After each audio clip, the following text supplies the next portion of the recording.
Beijing television history begins with a small black and white receiver built in Tianjin in 1958. An antenna caught a broadcast signal, vacuum tube circuits amplified and separated it, and an electron beam scanned light across a glass screen. The contradiction was immediate. The machine could bring distant images into a room, but only a few dozen receivers existed to see the first broadcasts. Tianjin government history identifies the beijing-brand 820 model as China's first domestically developed television receiver. It was a 35-centimeter vacuum tube black and white set made by Tianjin Radio Factory, later associated with the 712 company, and it survives as an industrial landmark rather than a mass-market launch. That origin matters because the beijing-brand television was not merely a smaller version of an older appliance. It reorganized a familiar task around a new constraint.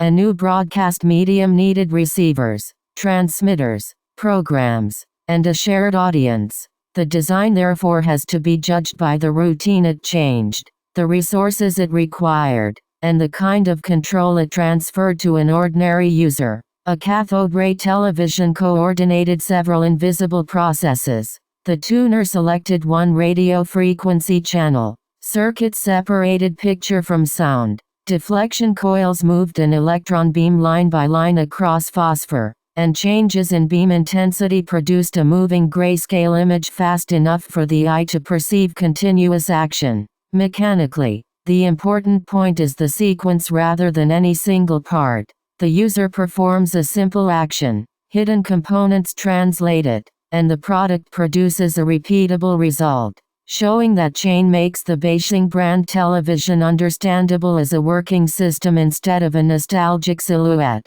and it fulfills the documentary promise with evidence rather than atmosphere. The receiver alone was useless without a station.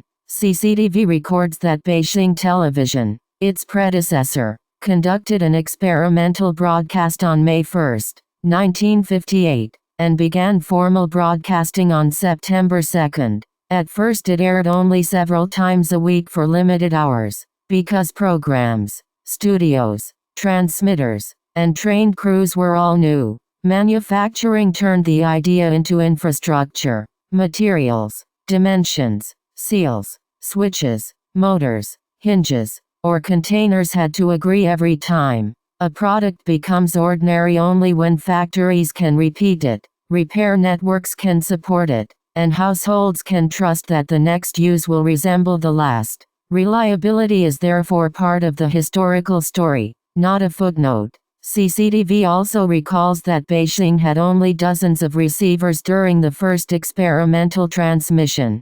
That scarcity changed viewing from a private habit into a gathering. A screen placed in a work unit, school, shop, or unusually equipped home could attract many people who watched the same image at the same moment. Inside the home, value accumulated through repetition. One use might seem modest, but the same saved walk, protected food, repaired garment, private song, washed face, shared program, or prepared drink happened again and again. Beijing-brand television mattered because it attached industrial design to the small schedule of a day and made that schedule easier to plan. Shared viewing made the television larger socially than it was physically. The picture was small, monochrome, and technically fragile, yet the audience around it experienced news, performance, and ceremony as a synchronized event. Ownership and access were different things. One household or institution could temporarily serve an entire group.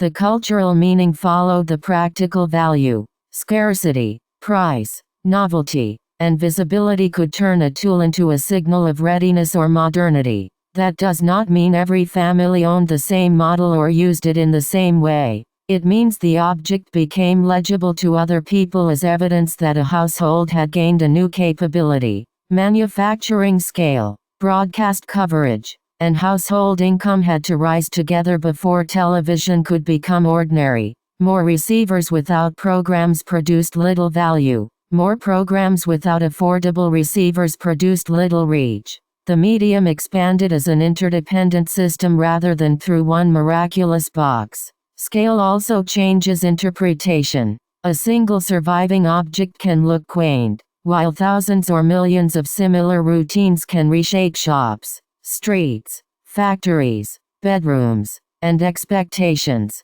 The safest claim is not that the Beijing-brand television transformed every life identically, but that it helped normalize a new relationship between people, time, space, and a repeatable service. Later black and white sets, color television, cable, flat panels, streaming, and phones changed the comparison. The audience moved from crowding around one schedule to selecting among many screens and libraries. The old set could still display a signal, but scarcity no longer organized the social ritual around it. Its decline was rarely a sudden mechanical failure. Competing products changed the comparison by offering another balance of cost, speed, space, labor, portability, or status. The older object could keep working while its social role narrowed. That distinction prevents a simple progress story and explains why useful designs often survive after losing their former central place.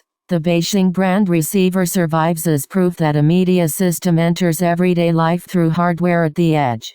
Studios may create the signal, but a household meets broadcasting through an antenna, tuner, speaker, and screen. The first machine made that final link visible before television became background furniture. What survives is a design lesson. The first screen connected a domestic receiver to a national broadcast system. The casing and styling may date, but the underlying promise remains recognizable. When a newer product repeats that promise with different materials or electronics, it carries forward part of the older object's logic even if the original machine has moved to a cupboard, collection, or memory. Return to the object itself.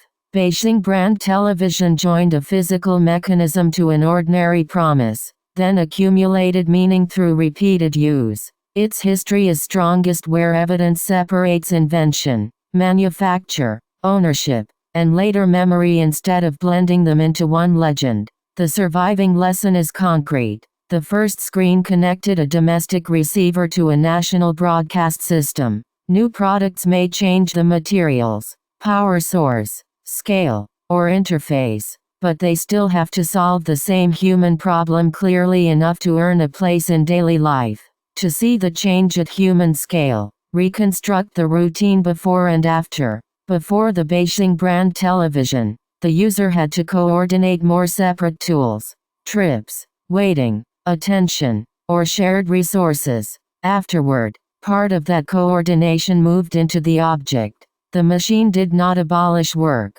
It packaged several decisions into a stable sequence. That is why a modest household product can matter historically even when its individual action looks small. There is also an infrastructure test behind the familiar casing. Beijing-brand television depended on materials, energy, distribution, maintenance, and knowledge that extended far beyond one home. When those supports were scarce, ownership remained exceptional or the product served a group. When they became dependable, the same object could fade into the background. Ordinary use is therefore evidence that an entire supporting system has become reliable enough to stop demanding attention. The design can be read as a set of trade-offs rather than a perfect solution. It gained control over a new broadcast medium, needed receivers, transmitters, programs, and a shared audience. In exchange, users accepted cost,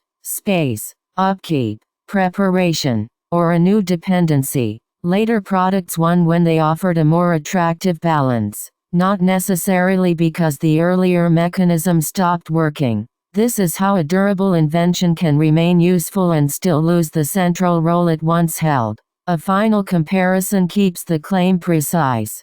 Beijing-brand television did not reach every household at once, did not remove every burden, and did not become obsolete on a single date. Adoption varied with price, supply, infrastructure, repair, space, and habit. Its importance comes from the capability it made visible and repeatable. The first screen connected a domestic receiver to a national broadcast system. Remembering that capability explains both the enthusiasm around the original product and the quieter ways its logic survives in newer designs.